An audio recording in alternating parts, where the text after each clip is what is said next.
welcome everyone to Track Talk. My guest today is the great Gary Mallaber, and today's episode is Fly Like an Eagle, which Gary, of course, recorded during his time with the Steve Miller Band. So please welcome to Track Talk the incomparable, the great, I can't say enough about this man, the one and only Gary Mallaber, right here. Hi, John. Hi, Gary. How are you, sir? I'm fine, sir. I'm so happy to see you today. Thank you for doing this in your busy schedule. Thank you. I love your studio setup, Thank and you. you got two bass drums, one on each arm from here. That's Very right. good. I've got my lefty set up. That's it. Whoa. Yeah. All right. Well, Gary, man, I'm so happy to have you. We'll jump in on this.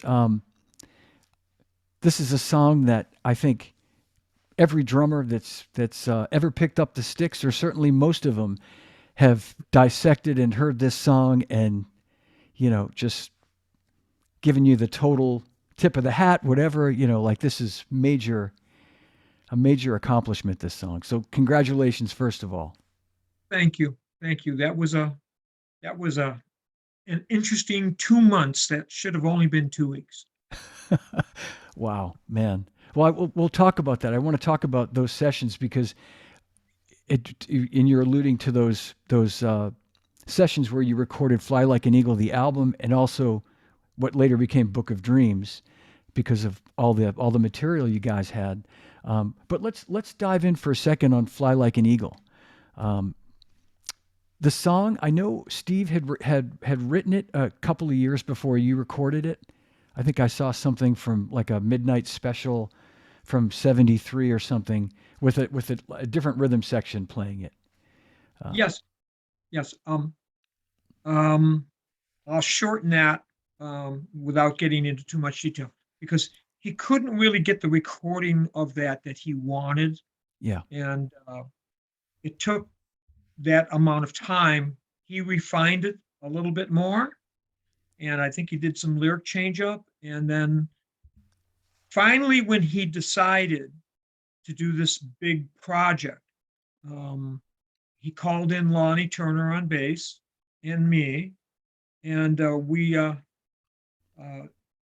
attacked his ideas. We first discussed everything, and we started out of his home up in Novato. He was living up there at the time, Northern California. And what was going to be, I joked about it, what was going to be 2 weeks of working turned into, hey, can you stay longer? And wound up being close to 6 weeks to almost a month, 2 months. And before you knew it, we were attacking all that material that became those two albums. Yes. Wow, man, what a Yep. productive. It's unbelievable because both of those records were on their own huge records, and Yes. yeah, I mean we could spend a whole day talking about how you determine which songs to put on "Fly Like an Eagle," and then and why they didn't, and then later then there's "Book of Dreams" that has a whole other album worth of incredible material, and like Yes. what the Yes. I'm yeah. sorry, I didn't mean to cut you. But those two albums carried us for quite a long time. And then it became, guess what? We're going to be playing football stadiums for the next 10 years. Oh, okay, here we go. But the let's stay on Eagle, and Yeah. I'll show you how that all culminated into what that became, because we were doing a lot of homework up at Steve's house in Novato and discussing that project. And when we came to the song of "Fall Like an Eagle," said, I haven't been able to get the track we want on this thing. And my as soon as I heard it, I did say to Steve, I said, I know what we can do with this thing. It seems to be pretty straight ahead, and it should lie in the world of the B3, the Hammond B3, to be an integral part of this. Bass, B3, guitar, your part, of course, and my drum.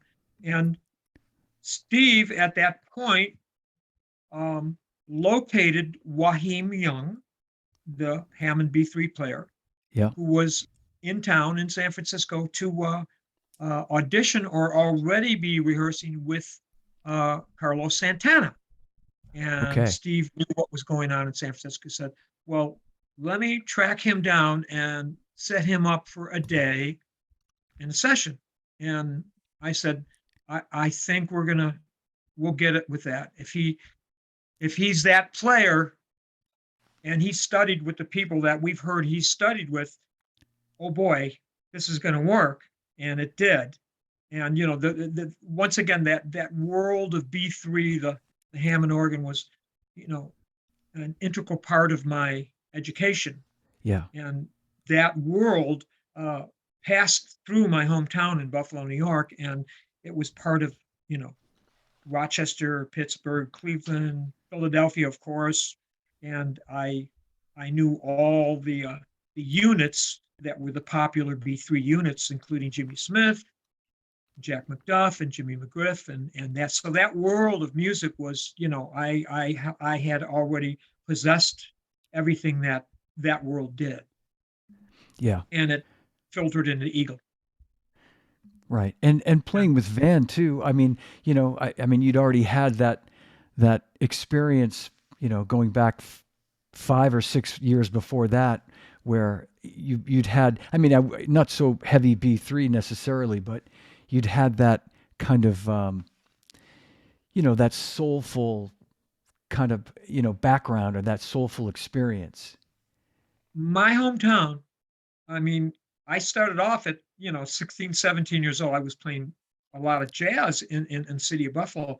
And that part of the country and, Rochester, Syracuse, surrounding area, Toronto, everywhere, there was quite a bit of jazz and bebop and swing going on Yeah. that everybody was involved in and playing. It's just that you know, I saw the other gateway and I started to veer off quite a bit into that and the rest what it is. But that was all that education. That had it not been for that city and that music, all of that was I was ingesting at the time. I was just I'm not sure any of this would have happened. Wow, Really. man. All of those influences were right there. I tell young horn players, I go, well, I sat there in front of John Coltrane 4 nights in a row and I was watching Elvin. How was that? Yeah, At man. 15 years old, I was like taking that in. So that's got to rub off somewhere. Absolutely. Yeah, it does. It does. I mean, there's well, we had this. You and I had a great episode of you on Live from My Drum Room a few years ago, and we'll definitely come back for another one of those because I feel like we just really started to get into it. But to your point, we'll stay on this Fly Like an Eagle, Yes, and I wanted to yes. ask you. Yeah, I mean, because there's so many things we could talk about, Gary, Go and I ahead. know. You fire away, John. I'm going to follow Okay, your lead, sir. I will all do right. that. I won't take over. No, no, no, you're not. You're not. I'm letting my mind take over because I have a million other things I want to talk to you about. But I guess my first question I would ask is how far, if you can remember, how far into the sessions did you record this song? If you have any idea or any recollection of We were about 3 days in. It pivoted on having Wahimner, yeah, okay, because okay, me and Lonnie were there all the time. We've recorded both Fly Like an Eagle and Book of Dreams and all that material. That was from the CBS studios in San Francisco on Folsom Street. I don't know if they're there yet, but it was, San Francisco was pretty musical. There was a lot of stuff going on. And yeah, Steve booked that time through Capitol Records at CBS. And, he had booked the 2 or 3 weeks and we took over and I was staying at Steve's house. So we're driving across the Golden Gate Bridge every day with our notes and our cassette tapes of everything that went on. But we set up and of all the songs that came onto those two records, um, Eagle was the only one where it was four guys. Everything else was three. And it was just the homework that we did between Steve and Lonnie and myself. There you go. all That's right. the only photograph. Yeah, look at that. And that is from those. It says I grabbed it from the internet. It says "Fly Like an Yep, Eagle" recording session, San Francisco '75. correct. Yeah. So That is that's correct. yeah. That was one of the drum kits I had set up that day. As you could see, they're all somewhat mismatched, but I just went for sound because they all did something. Hmm. And I don't see any broken cymbals, but there was one in there somewhere. Yes, I'm known for that one. Yes, they all became a different sound, and I used them. And but that was the setup. That was unfortunately, really the only photograph of that recording. That whole lineup of recordings that we did. I wish there was more. Quite a bit of stuff, man. I know. showing the guys. And but me and Lonnie and Steve were camped out, and it was a 12-hour day, and then we rode home with the cassette tapes to listen to what we did, and did our homework and said, should we recut that or do it? We got three takes on Fly Like an Eagle. So you're hearing most of take two and some of take three. And people have found out that what actually happened on those recordings, and they were going that well, it was like, this is going really well. And in the headphones, you're going, this is good. I saw one of the microphone stands beginning to fatigue, and it did. It completed its journey, unfortunately, and then we had to Right. cut over to where the thump had occurred over to take three. And luckily, and now we weren't on grids; they didn't exist, and there was no computer. But we kept the tempos. That was all. Tempo keeping was all inherent in everyone, and we kept Wow. everything right at the beginning. And pretty much 100% of all my tracks were all cut that way. We So found the right tempo. I want to just and you've just said this, but I want to really emphasize what you just said in case people watching this, and we have a lot of people watching this right now, are not if for some reason they missed the point that you just made that you took most of take two, and then a mic stand broke, Fatigue, fell, fatigued, yes, so you had to take part of take three, and you were able to put the two together because the tempos were so consistent and no click tracks, no grid, no, no none of that stuff. there was no All digital surgery. No, we didn't. No, didn't have it. that is So, magic. That is wow. and you know what? I must say, Steve in those years was very, very, very brave and very creative and encouraged all of that. He really pulled that off Yeah. quite well, and he encouraged that.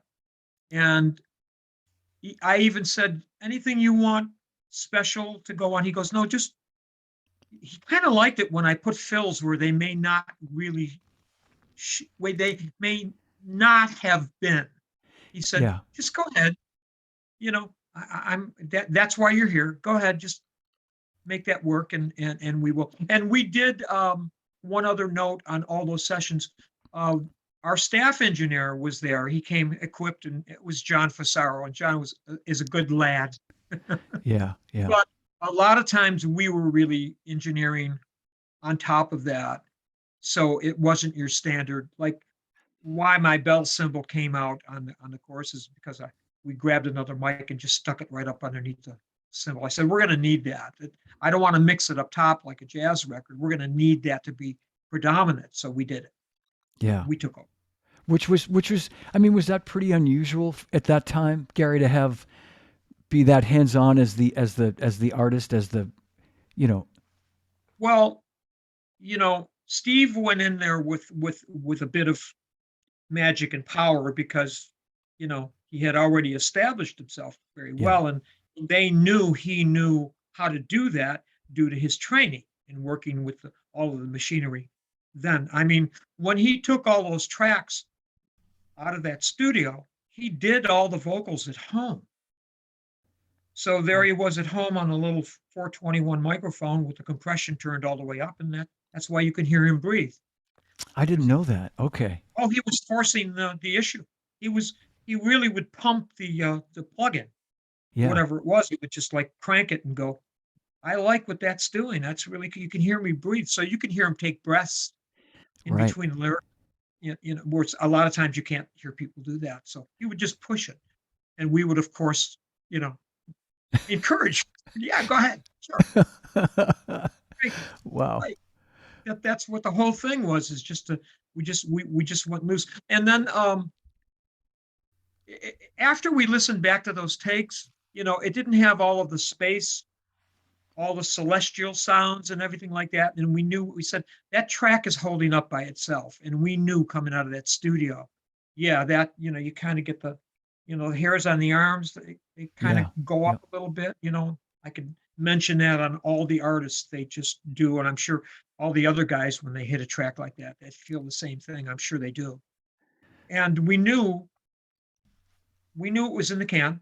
So from there, he had fun with it. Yeah. And all of the celestial sounds and everything were put on at the very end. Okay. Steve didn't think the track had all. He wanted that celestial orbiting Yes. sound to go on, and to be just occurring. And he was really into using his Echoplex, the original Echoplex, with his guitar and with all the other guitars that he had, and just keeping them in rhythm and time and spinning them throughout the track. And you'll hear it.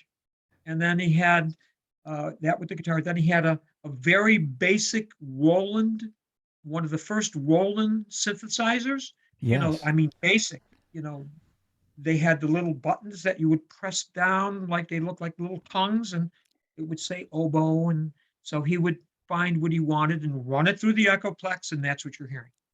And Man. had fun until he got exactly what he wanted in time with the track. Yeah.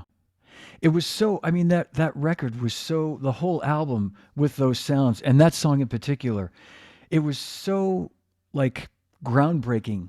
And I remember it coming out in the spring of '76 as a teenager, as a 15-year-old, and go and like, and sonically when you listen through the headphones, it was the way you mixed Yes. it. It was, your drums, the way they pan the drums, and it was just incredible. It Yeah. was, Yeah, I know that, we would go in, we'd move things around, and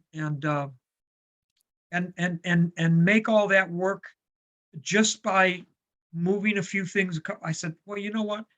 I think that may dominate somewhere in the song. So let's make sure we've got that. So we don't, because we're not going to grab our sound from overheads and make that all work. We have to go in between, and we have to dive into something else, that we can control.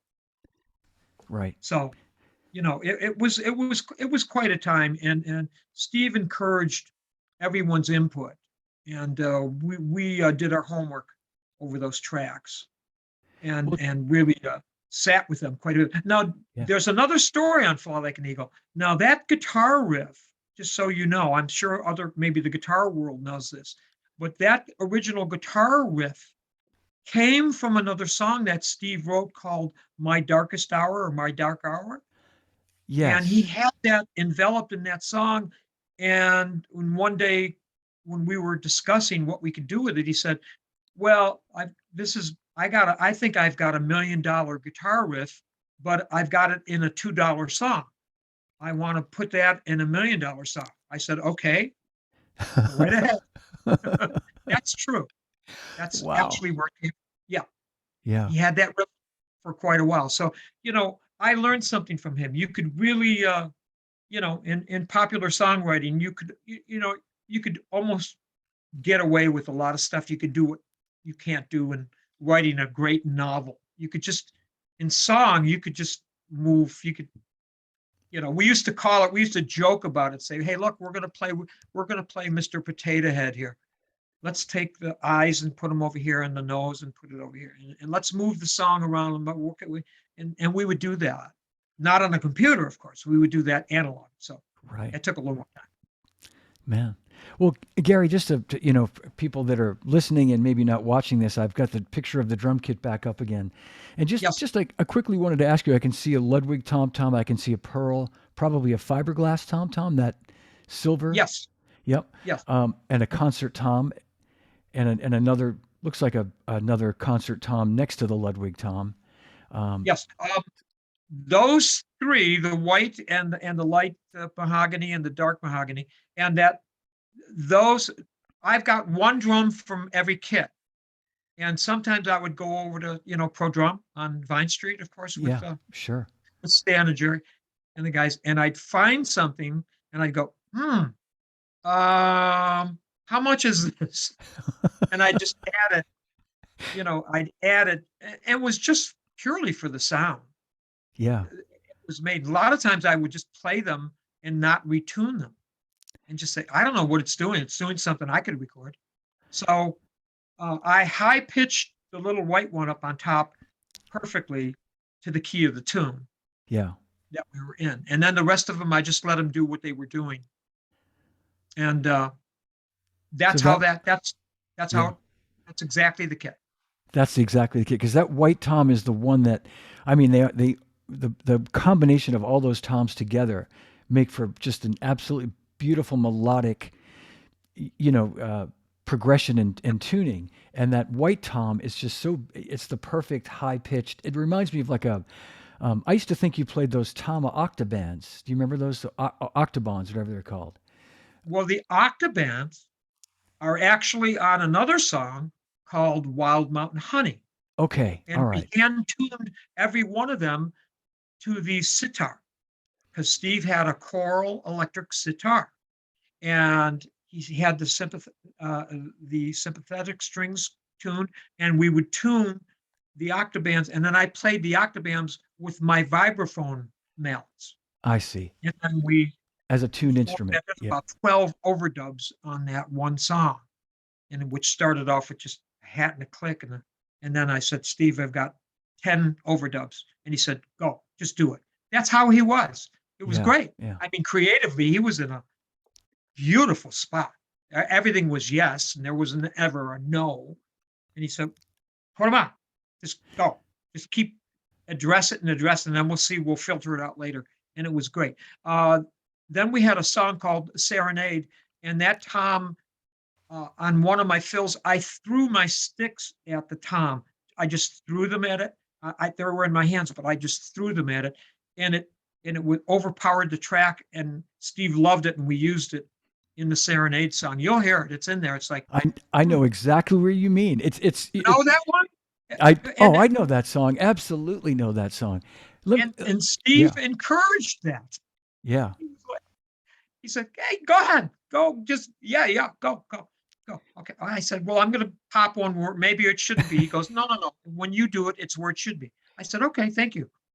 Yeah, great. It It's was a it that tom marvelous hit. time. Yeah, it's so out front in the mix on that song. And I have to tell you, I didn't mention this to you before, but that was originally the song. I thought about that and Take the Money and Run as the sort of track talk songs, but I still came back to this song because of there's the isolated drum track that we've talked about, which I'm going to play a little bit of, and Yeah, I just feel like this song, it just encapsulates your creativity. I mean, all your songs though, there's always something creative about what you do, but this song has so much mojo yeah, to it. It really does. yeah. It's one of my really good comfort zones because I come from that world. Yeah, You know, and I've told many of the rock guys that I've worked with and played for, and including Eddie Money and all of the guys. I say, I hear my rock and roll a bit different, hmm, and how I can define that is it's I use a word. It's more like soul rock, and it doesn't just pertain to me.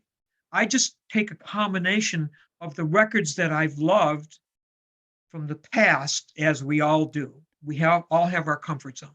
And I just kind of grab on to that essence and pull it in to what I'm doing.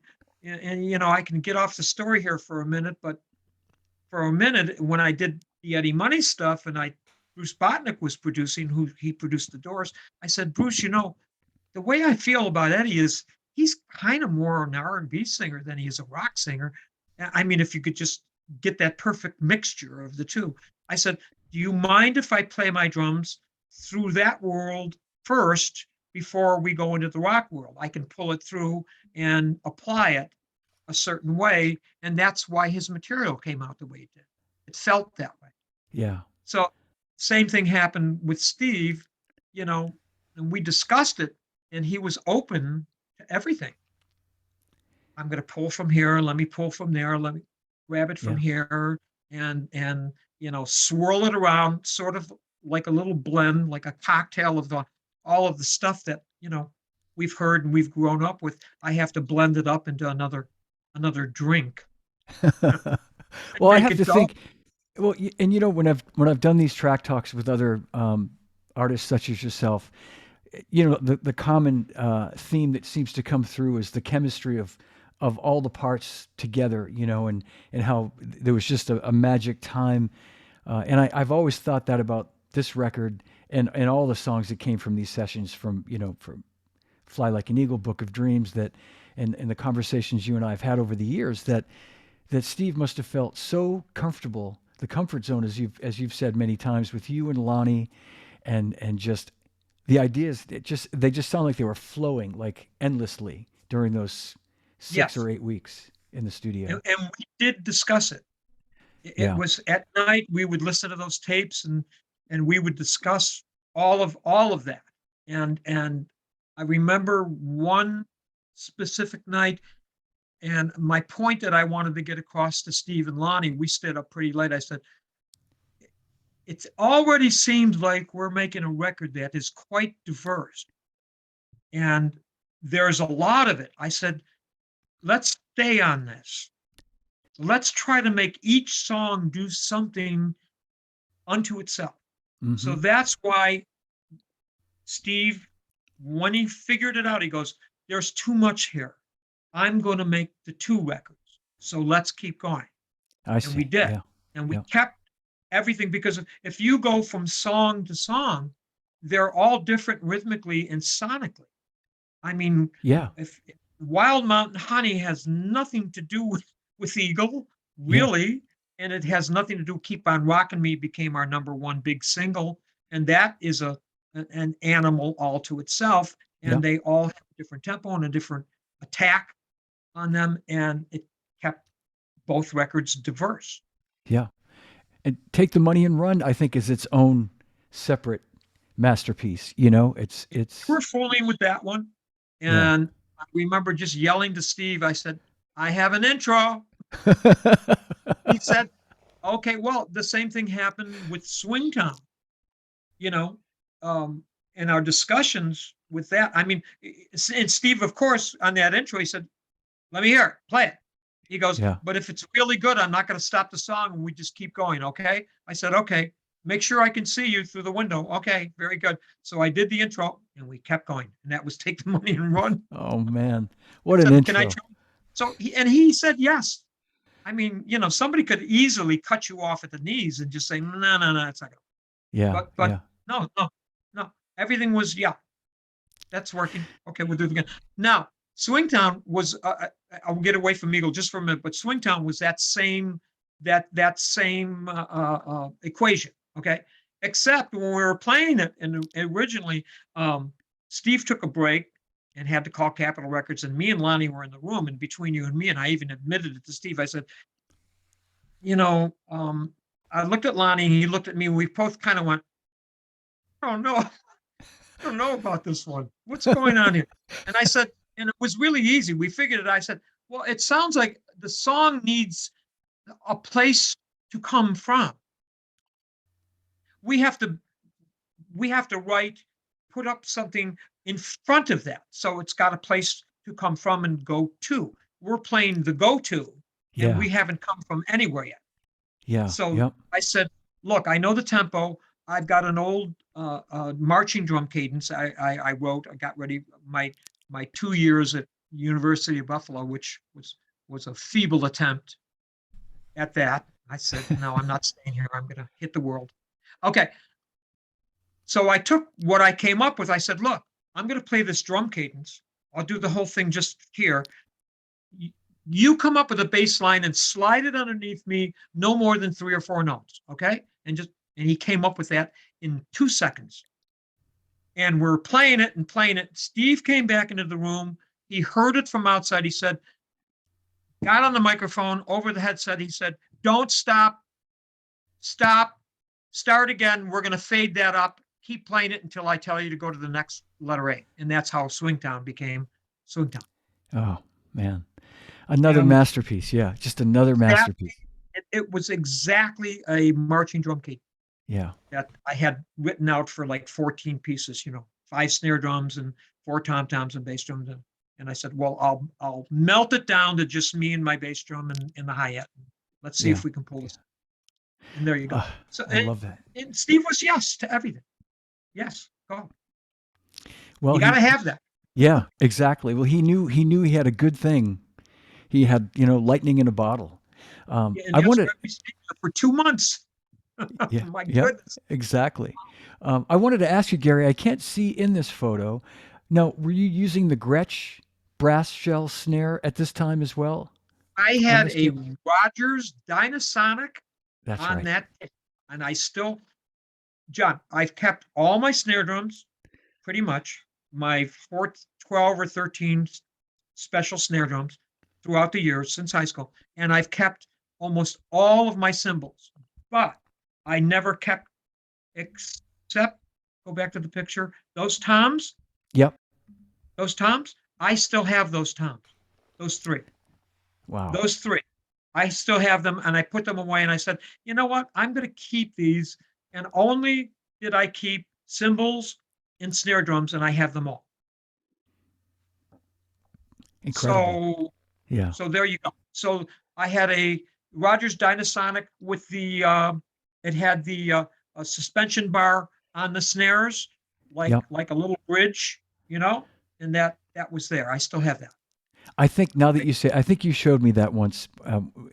Now that I remember that, yes, exactly, the Rogers Dynasonic. What a sound! Well, I'm gonna play the track in a second. I was gonna just ask you, and I think I already know the answer to this, but so this was the first time you and Lonnie had worked together on this record. This was Yeah. You guys had just met, and Yes, it was another meeting with Lonnie. I knew Lonnie worked with a lot of the San Francisco bands before. He worked with the guy Paul Cipollina and the guys in Hot Tuna and some of those branch off bands, and they knew each other. That intense San Francisco scene, which I was, of course, on the outside of that one. But I came into the San Francisco stuff purely from Van Morrison when Van moved from Woodstock to Fairfax. yes, Yeah, and then I came out with him, and that's how that flow began. Them knowing Van Morrison's, some of the Moondance band guys were moved with him out there. I see. So Yeah, that started to infiltrate a little bit. yeah. Well, let's But let's play a little bit of the track, and we'll come back and talk about it in a minute. The full version, because it's the accompaniment of everybody, of course, is the beauty okay, of I'm this song. following you, John. You're leading the way here, sir. All right, here we go.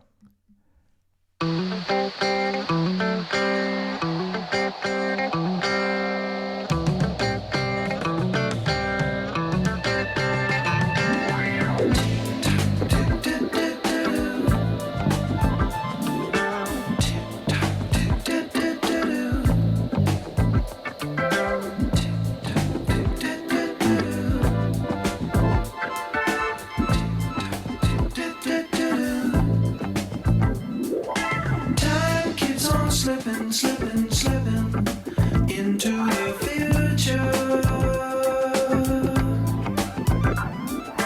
Time keeps on slipping, slipping, slipping into the future. I wanna fly like an eagle to the sea. Fly like an eagle, let my spirit carry me. I want to fly like an eagle till I'm free. Oh, through the ocean, feed the babies who don't have enough to eat. Shoot the children Yes, yes, One more thing about that song. yes. And a lot of people really kind of miss it. You hear what he's singing? He's talking about something back in 1975, which is today. Yeah. Take care of the people. It's a Yes. social condition. I mean, Absolutely. listen to what that thing is delivering. It's a lifting of one's spirit. I mean, Steve was, as far as I was concerned, I mean, Steve was ahead of the game. What he was saying and house the people and feed the people and put some Right. shoes on these feet that kids. I mean, is that not today? I know. No, you're absolutely right. You're right. Yeah. We're not just look. Songs can do whatever they want to do. Songs are like the only creatures in the world that can do whatever they want to do. We know that. Pop songs can just be wonderful and they can send messages, and I don't have to teach you that. They can all do what they want to do. But he was saying something, Yeah. and a lot of people kind of like they really don't hear that lyric, and when they do, they go, "Oh, there's a whole nother layer there." Yeah, Yeah. talking about the lifting of the spirit. I'm glad you Really, mentioned that. Yeah. yeah, Yeah. that's what That's that song beautiful. is. Well, while And we stopped, rhythmically, it's working, so I'm glad. I um, did have no idea it would do. I mean, here it is. We're over what 45 years later, and I'm receiving. I mean, the airplay that gets around the world. I'm just like going, I couldn't have called that. yeah, I really couldn't have. You know. And notice how we featured Wahim. I know. It's beautiful. Bring that Yeah. organ up. Bring him up. Yeah. Bring him up. Let him go, man. That was good. Well, you answered a question I had for later. I'm going to ask real quick. So I mean, it may sound like a silly question, but did you have an idea that this would have the kind of longevity that it has had? Like you said, almost 50 years now, where this is like still in like regular rotation. If you turn on satellite radio, you hear this song. Um, the only thing that I was sure of is I thought rhythmically and tempo wise, it would sustain a long time because people they could just move right there. And today, anything a lot of the rap guys are doing and stuff, you watch them when they film them in the studios, and they're right there.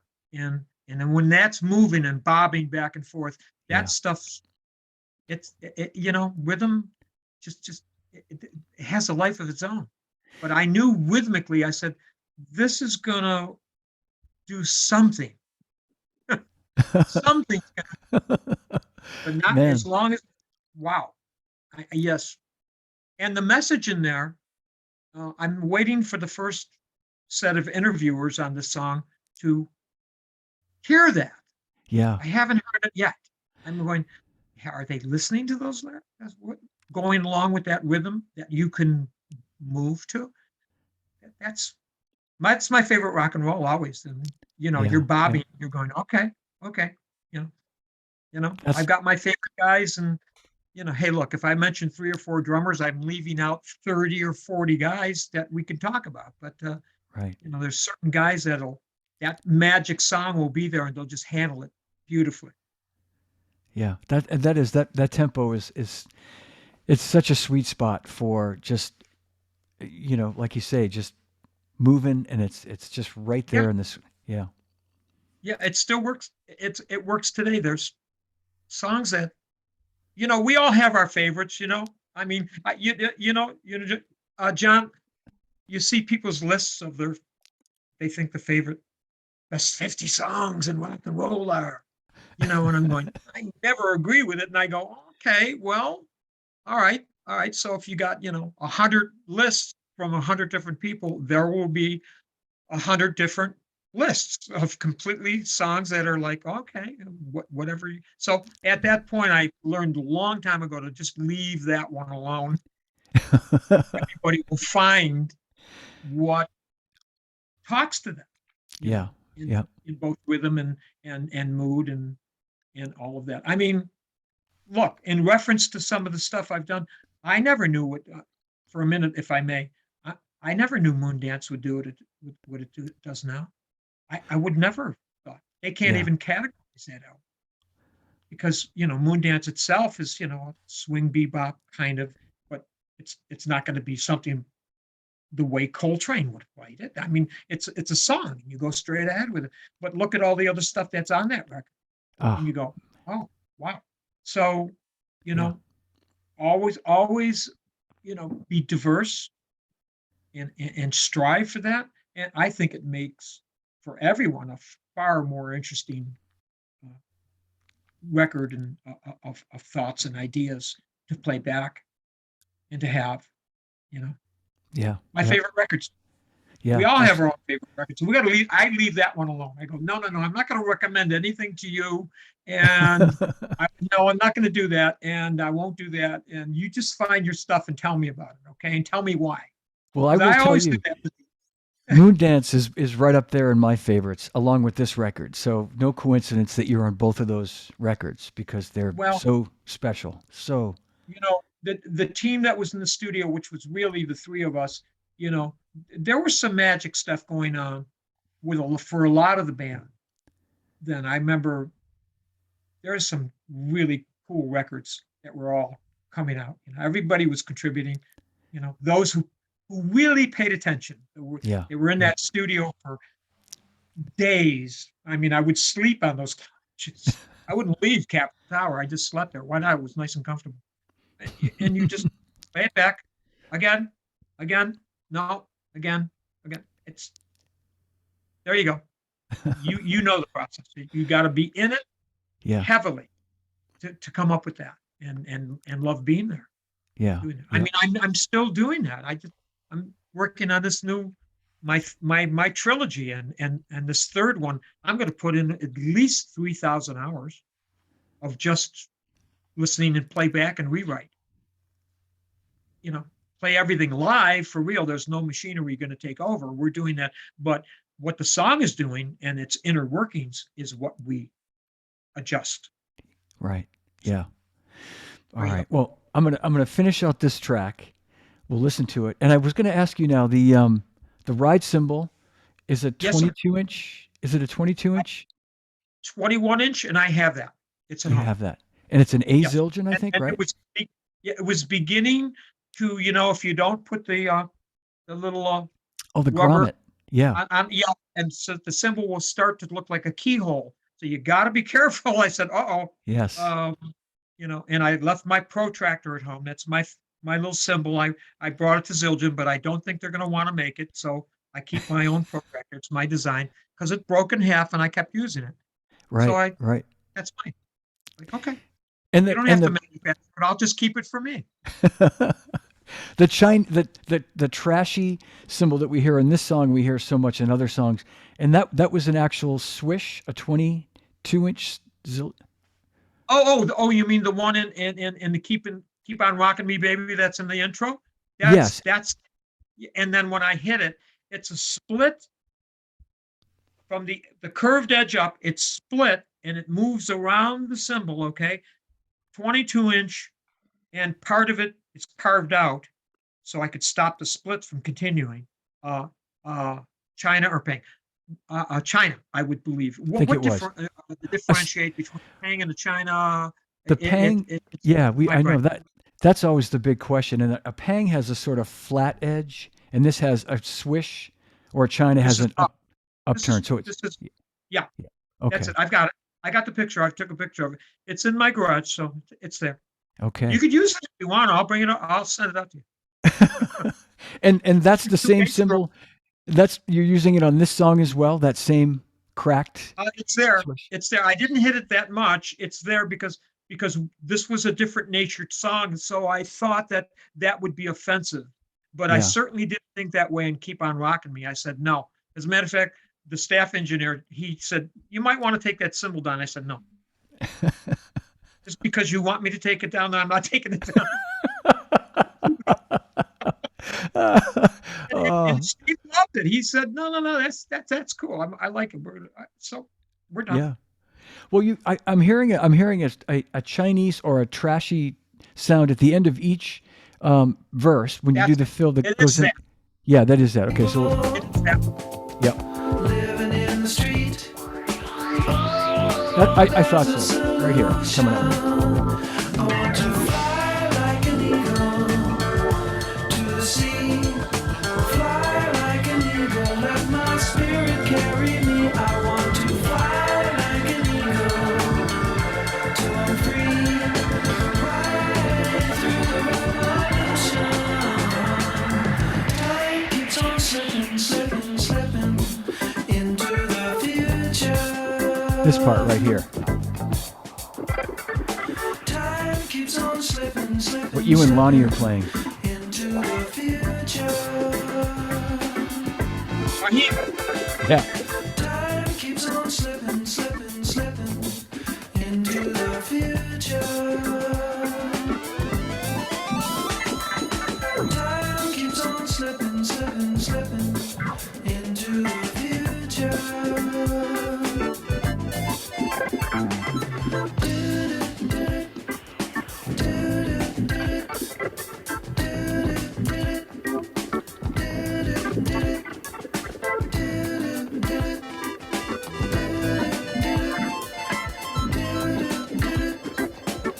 I want to fly like an eagle to the sea. Fly like an eagle, let my spirit carry me. I want to fly like an eagle till I'm free. Right through the revolution.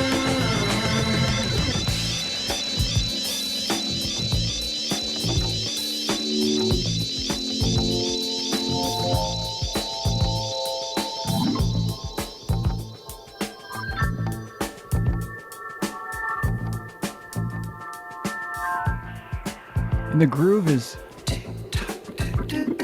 discipline. I had to keep it there. shuffle, eighth note, shuffle kind of feel.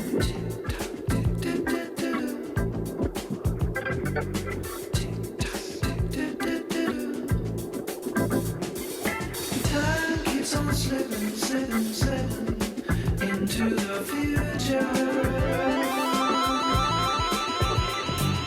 Time keeps on slipping, There it is, slipping, yeah. slipping into the future. Gary, man. John, you remember when I said I would throw my sticks at that tom-tom? Yes. That fill right there at the end is another what I call, it's just a throwdown. Yes. Yep. I'd have to show it to you. I don't actually throw my sticks at it. They're in my hand, but I just release them for a moment and let them do whatever they're going to do and pull them back. Yeah. You know, it's just a little technique, but understand Yeah. you got to get out there and you got to make this work in every musical condition you could possibly get yourself into. Pull yourself in and pull yourself out. And real tempo, watching it work live. I don't know that all I could just conclude with that is that helped make that work. Yeah. You know, it's no different than theater for an actor. You just get out there and you subject yourself to that, and it's either going to tear apart or it's going to go forward. Well, it's beautiful playing, Gary, especially what you're playing on the ride too during the chorus. That like it's like a broken 16th pattern that you're playing there, and that Yes. I don't. Yeah, it's just and it again. I can't explain it any better for me anyway. How clean and precise it is, and what you're saying is exactly, I'm sure, the case that comes from just getting out there and playing and doing gigs and knowing how to. Yeah, I know what a concept, but not taking shortcuts. I think the way people want to take shortcuts today, but that's just some You know, stellar um, drumming. I started out at 5, and they wouldn't put a drum kit underneath me until I had to go through 3 books. Yeah. So in a way, I'm really concert prepared because I was in all the bands throughout grammar school, high school, and all that. I had all that training. One of my teachers was John Rowland from the Buffalo Philharmonic, and I was at his performances reading along with him. So I have all of that in my back pocket that I Yeah. hardly pull out. The only thing I keep from that is it's focus.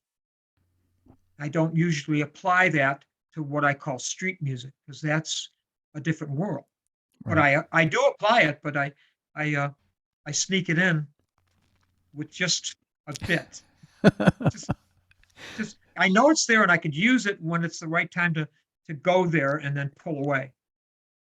And that also includes every category of music we now have at our listening.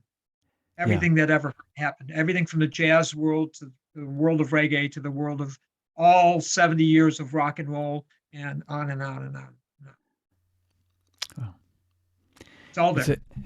a lesson. Just listening to that, it's a master class. Thank you. Well, in recording, uh, you really got to focus in on what's going on, what you're playing, how you're achieving what you're achieving, and especially on that playback. I mean, my hours in the studio are probably a third of my life. And that wanting to perfect and make something be very focused is crucial. And Yeah. I don't know how many people that's in, I mean, that's either there or not. And that's just the way I apply it and make sure it's appropriate. What's this song? It's always, what is this song going to do? Yeah. Where are we going with this thing? What's going to be its amperage, its velocity? You know, I'm not the same guy that played on, Crazy Love with Van Morrison or Into the Mystic or with Springsteen on his ballads. That's a Yeah. different set of dexterity that Yeah. Yeah. you either use or you put it away. I don't need that. I'm going to set up my drums this way, and then that will make me apply correctly. How Well, we doing, Gary. sir? Yeah. Good. Oh, Gary, I love you, brother, so much. Thank you. You too, John. I call you Sir John or King John, and you deserve the title. I mean, you are well threaded throughout the drum world, and that's wonderful. Keep going. Thank you. I'm glad Thank you're you. there. That means the Okay. world, Gary. Thank you. And I treasure our long friendship, and I will look forward to having you back on here for more track talks and continuing. So thank Okay. you. And if you can give my best to all the men and women that are doing this. I sure will. I Okay. sure will. I sure will. And they thank you. They're all watching, and I thank you. And Rick Murata sends his best to you, by the way. He just called before Now, you. Rick, I consider him my brother. He lives somewhere else. I'm over here doing this, and we're all good. We'll all get together and we'll discuss all the workings of all of it. Yes, we will. Yes. It'll take 5 weeks. Thank you, Gary. Sit tight for 1 second and we'll end the broadcast and we'll say goodbye. Thanks for watching, everybody. Appreciate you tuning in for Track Talk. We'll see you again real soon.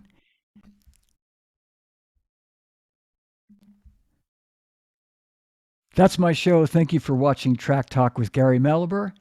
Fly like an eagle. I look forward to seeing you again soon. In the meantime, don't forget, when in doubt, leave it out. And no drummers are ever harmed on Live from My Drum Room or Track Talk. Okay, see you soon.